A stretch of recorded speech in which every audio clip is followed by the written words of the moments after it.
Welcome. This video is brought to you by my supporters on Patreon. Minasan, arigatou gozaimasu. And a special thank you to Dino. My name is Kurt, and this is my Good Life Meditation, a daily exercise that I do to remember my life objectives and principles, those which are outlined in my book, Going Alone, which you can get a copy of at the link above. And if you don't see a link, there's one down in the description. I also use this time to think about the last 24 hours and how I did with the various challenges and opportunities that I met. I plan for the coming day. I see how I did with relative to my readiness for death, and then I get started. But I always like to open with a poem. Today I'm going to tackle one of John Keats' most famous poems, Ode on a Grecian Urn. Now, this has several vocabulary I want to, I would like to, never mind that, I didn't look them up. Let's just take a stab at this. We'll probably read this over a couple of days, given that this is a very significant work in the poet's life, and also it's a bit of a long poem. Imagine the setting, a Grecian urn with a still life captured on it, some scene that is happening that is immortalized forever, as long as that urn remains around. And that's the idea here. Keats is going to give us one scene after another, so immortalized on the side of an ancient Grecian urn. Here we go. So it's not that the story's written on the urn, but pictured on the urn. Ode on a Grecian urn. And we'll go over some of the vocabulary tomorrow. Ode on a Grecian urn. Thou still unravished bride of quietness, thou foster child of silence and slow time, sylvan historian, who canst thus express a flowery tale more sweetly than our rhyme. What leaf-fringed legend haunts about thy shape, of deities or mortals, or of both, in Tempe or the dales of Arcady? What men or gods are these? What maidens loth? What mad pursuit? What struggle to escape? What pipes and timbrels? What wild ecstasy? So he's setting the stage here with this stanza, showing us, I think that stanza is the right word, this section, showing us this, setting the scene, what stories will be told on the side of the urn. Here's the first one. Heard melodies are sweet, but those unheard are sweeter.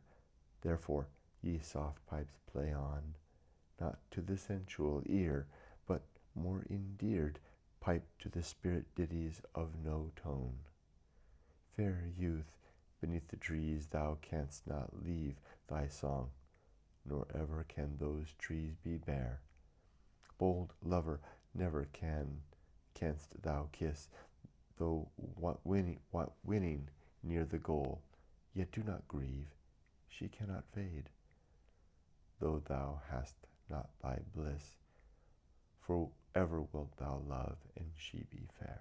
So picture two lovers, a young man and a woman, on the side of the urn, under a leafed canopy, never to change, yet never the kiss to be granted or fulfilled.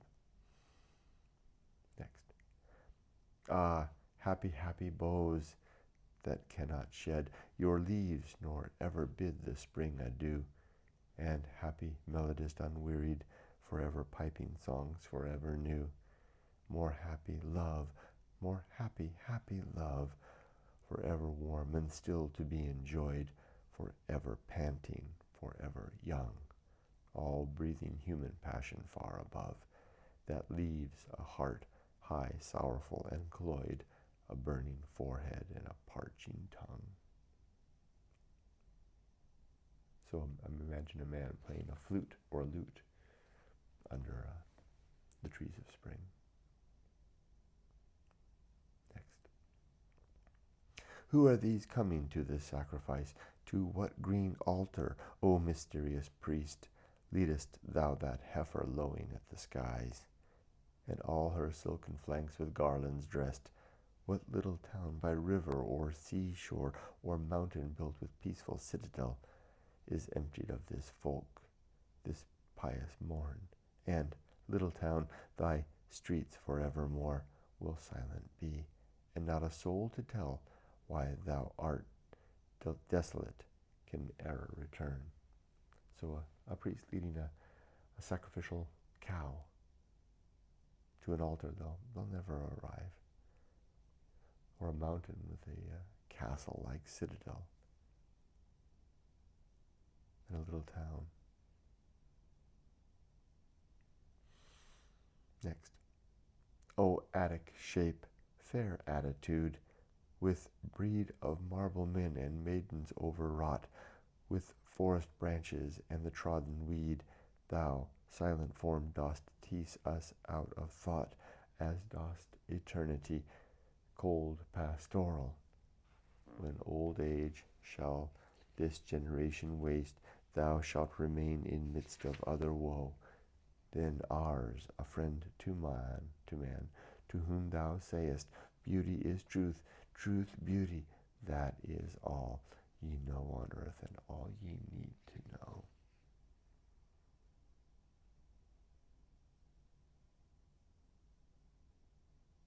I think the last one just, again, brings us back to the picturesque scene, the forested canopy, the green leafy canopy, the, what is he called, the fair marble men and maidens overwrought with forest branches and the trodden weed. Can't you see it? With old age shall this generation waste. So all of us will go on, age and waste away. But thou, upon the Grecian urn, shall remain in midst of other woe. Then ours, a friend to man, to whom thou sayest, beauty is truth, truth beauty, that is all ye know on earth and all ye need to know. Your message is confined to that message. We'll read that one over a couple of days, and we'll study some vocabulary tomorrow. Okay, last night and yesterday. Slept very good last night. I was up early. I was up around 1 for half an hour, just kind of like a, if you daydream, what is it if you were awake at night just having pleasant thoughts? I don't know. I was having pleasant thoughts, just laying there in bed. And then I drifted back to sleep and had a good night's sleep. I feel good. Yesterday was a very good day. Got through it very well. I had the mission of getting my bike back, and I had a good time. Talked to Luor, got the bike, secured a parking spot to put it in, and I'll begin in earnest to prepare to get rid of it. Luor, he's so nice, he even offered to say it. He said if I can't get rid of it by the time I leave, by the time it's time for my wife and daughter to leave and me to leave this apartment, he'll take it and take care of it for me and sell it for me. Such a great guy.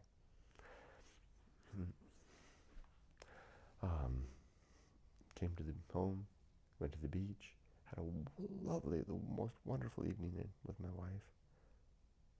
A good day. This is a good life. From the book. 8 objectives. To be always ready to die. To make good and effective use of time. To develop and maintain good and sound life principles. To cultivate good emotional reactions. To perform good actions. To recognize my true limits and my true opportunity. To do just one thing at a time and do that thing slowly and deliberately and carefully, and to keep my balance. My 35 principles now are war, reason, homunculus, Anchorhold, home of good and evil, purpose, atomic principle, principle of nature, the pirate ride, maturity, social principle, public speaking,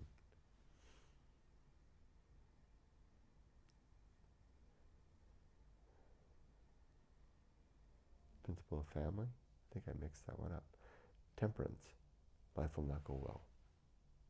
The horror show, the feast of that which must be born, the feast of woeful. Distraction, agency, and the great indifference.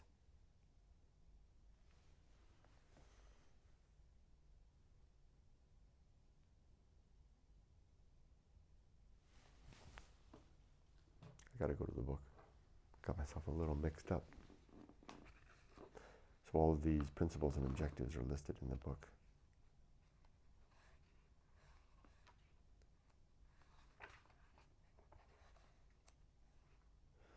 Principle, social principle, the principle of family, public speaking.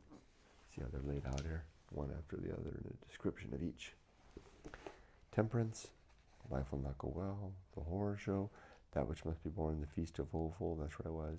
The principle of distraction, agency, and the great indifference is next. No. Yeah. What? Wait. Yeah, no, that's right. The best seat in the house. Wow, I'm way off this morning. The restless man, the path of wildness, the great life adventure, the risk of avoiding risk, sin and damnation, complete oblivion, the season of philosophy, the script writing, the bullseye aim, the uphill climb, arena and utility, nothing is enough, the principle of fun, and being prepared, which this copy doesn't have because it's an older copy. And that's a newer principle. All right, next. Preparing for today. It's a Saturday, which means I do my book reading. What am I going to read next? Last week was that catastrophic week where I had the book reading. It got catastrophic but wonderful at the same time, where I got ambushed by that rogue wave. I was reading through, I think I was reading The Good Life. That means I've got today, My God is a Little God, which is a tiny little chapter. I'll get through that pretty quick. And then I'll go for a swim, come back, clean house. Then I'll go for a walk with my wife, take the dogs for a walk, go for a walk with my wife and the dogs, then we'll go shopping. We'll have lunch together, go shopping, come back. Maybe I'll go to the beach a second time. We'll see. I have some stuff to do. I'll set up a Google Meet account. I want to get that set up and arrange with Teddy to have a meeting with her. And then continue working on Real Japan Monsters, that channel, breaking that one down, getting it ready for Japan. Am I ready for death? Are my affairs in order? Yeah. Are my relationships sound? Yes. Is my life's work done? Yes. My daughter is grown. My book is written. I can die at any moment. I don't want to. I'd like to hang around, but if I do die, I'll go without a single backwards glance. At least I'll try. I wish you all the best. Be safe, but not too safe. And if you saw it here, Gary, hi there. I look forward to meeting you. Come on over. Take care. I will move forward and up. I will rarely stop, and I will never